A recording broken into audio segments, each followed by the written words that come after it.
Welcome to this episode of Chattin with Staxx. I'm your host, Bill Staxx, and today I got former Outlaw member and former Hells Angel member, Bob and PeeWee. Yeah. You know what I mean? I'm sure I'll find somebody. I don't care what you're going to do. Come beat me up, shoot at me, I shoot back. So I go, okay. I said, this is my big mistake, Bob. I said, all right, Mike, go get it. So he jumps on his bike, man. He's excited as man because he's wearing a wire. Yeah. And I don't know it. He takes off. So I wait about 20 minutes. He comes back and he says, he said it'll take him about 45 minutes to get it ready. He's got it at a storage unit. He's got to go get it. And I says, you know what? I really didn't want it anyway, and I got to get going. I don't even have time for lunch. And he says to me, no, man, wait. That's how he was. I looked at him. I said, man, dude, you're acting like a freak. See, I didn't pick up on it at all, Bob. I swear to God. Yeah. I didn't pick up on it. So I got in the truck and I left. And think about this, bro. I don't know how many times you've been in Nevada, and if you ever came across the Arizona side, when you come from Arizona to go into Nevada, you got to go over to Hoover Dam. Right. So because of the 9/11 bullshit, they make everybody pull to the side, man, and they tear the trucks and cars apart. You don't want that in there? Yeah, because if you have a bomb, bro, and you're going across the goddamn dam and it blows up, man, that's major. You know? Well, you didn't want that thing in there if they're going to search your truck like that. Yeah, but it could have been. But I didn't think about it, Bob. I would have had to toss it out the window. Yeah, man. So I thought to myself when they were going through the truck, thank God I didn't take that thing, you know? So then when I got back home and we were in Sturgis and he walks by this young kid. This young kid's playing with his girlfriend. You know, they're grabbing each other's crotch and Mike walks by and says, hey, save some of that for me. Now, this is a high school kid, bro. A senior in high school. Yeah. Mike is in like his late 30s. Yeah. He says, hey, save some of that for me. The kid runs out. I'm standing on the porch of my shop in Sturgis, and I could see him down the alley, but I can't hear what's being said. I see the kid come out and bow up to him, stick his chest out right in Mike's face. Then he pushed Mike. And then he starts swinging on him. And he was whipping his ass. The kid was whipping Mike's ass. Good for him. Right. Well, way it gets better. I tell two of the prospects, go over there and pull that guy off of him. Yeah. So they pull him off. When they pull him off, Mike gets up and takes off running. Cops come running everywhere. Freeze, everybody get on the ground. Well, I was standing up on the deck. I wasn't getting on the ground for nobody because you couldn't get to me, you know. And I'm standing up there. There's no bullshit, Bob. He's running up the sidewalk, and a cop steps out in front of him, puts a gun in his face, and says, freeze. And I see Mike's hands go up like this, and he says something to him, and the cop lowers the gun, and Mike takes off running. Oh, they didn't know you were watching. No. And I turned to the Hells Angel next to me. I said, did you see that? Did you see what I just saw? And he goes, yeah. So he runs in the back door of I have an apartment above my shop. And he runs in there. He's huffing and puffing, you know, and he says, hey, brother, I got away, man. I got away. Did you see? I said, yeah, I seen you. I seen you running up the street. I seen that cop point that gun in your face. You said something. He lowered the gun, and you took off running. What'd you say to him? You ready? He says, you told me to freeze. I said, yeah, I heard him yell that, freeze. But I didn't hear what you said. He says, I told him to get, and he lowered the gun and I ran. Yeah, right. And I was just standing there and I said, hey, you know what, man? I got a bad feeling about you. Something's not right here, and I don't want you staying here tonight. Yeah, and he goes, I got nowhere to go. I said, I don't give a fuck. You got to get out of here. I don't want you here. So I don't know where he went, but the next day, he didn't come get his toolbox because he was a mechanic. He didn't come get his toolbox or anything. So I had to tell this kid that comes out to work, he drives a truck. I said, will you throw his toolbox in the back of your truck, bring it back to Vegas? Because now he was a member of San Fernando Valley. Oh, he moved So he around transferred. too. Yeah, he transferred. And there was a guy out there that was cooking at the time. He passed away from cancer, rest in peace. He was a good dude. Yeah. But that's why he wanted to go there to get the main source. So he moved there.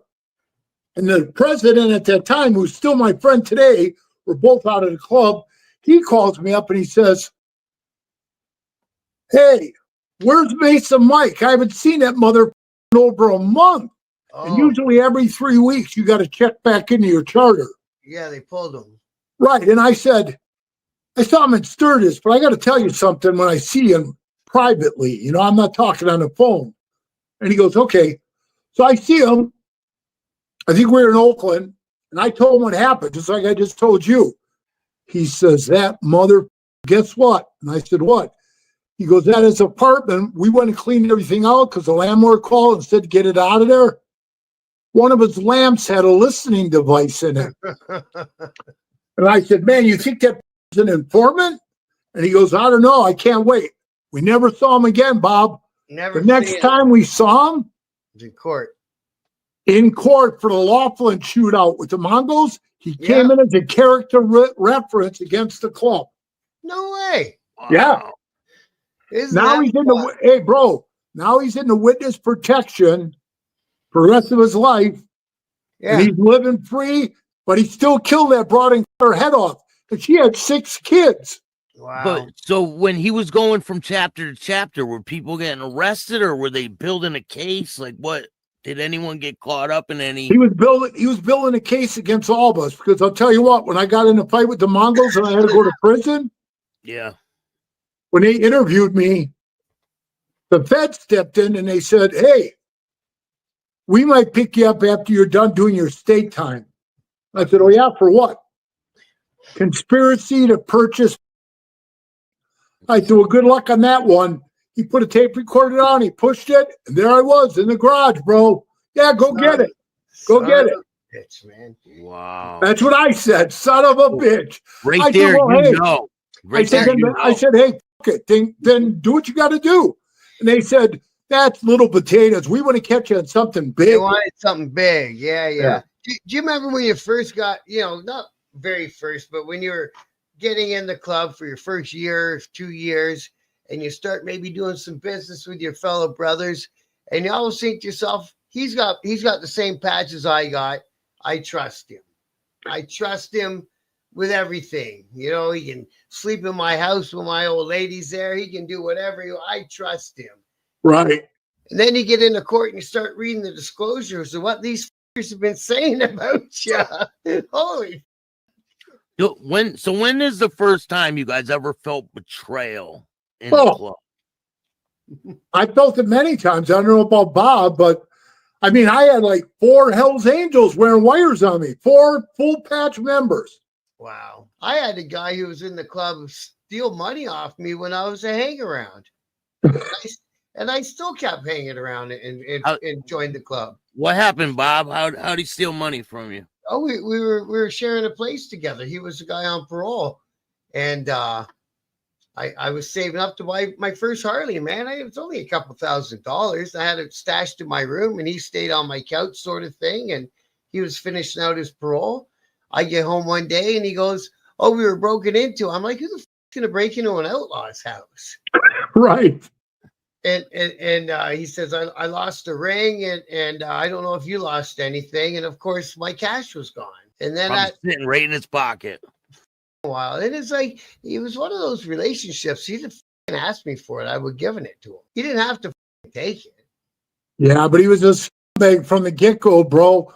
Just like I told you that vice president mine, he was wearing a wire. He was just asking like stupid questions in the meetings, Like, Bob knows exactly what I'm talking about. When you sit and talk in those meetings, even though you don't have your phones, if you ever been raided, there's some kind of listening device somewhere in that house. Yeah. You don't say everything you think you could say unless you're somewhere like super private. And we talked in sign language and all the right. He does, right? And this one guy, when we got in a fight, he says, now I didn't see it, Bob, nobody saw it, but he said that he took his knife out the prospect, which was a member now, and he didn't get his patch for doing this because, like I said, I didn't see him do it. And he said he stuck one of the Mongols in the back, right? So he says. So while we're sitting there in a meeting, this kid I'm telling you about, this vice president guy, George, he stands up in the middle of the meeting, Bob, and he looks right at the guy. The guy's sitting right to his left. And you know what I'm talking about, the little tags, right? The stupid little tags they put on. Okay, I don't even want to say the name of it. So this guy thought he was going to get that. I said, well, I was the only one in the room, and I wasn't giving him nothing, you know? Mm-hmm. So I was sitting there, and I'm like, where's this going? Because, you know, I'm the president, and I'm sitting there wondering where the f- this is going.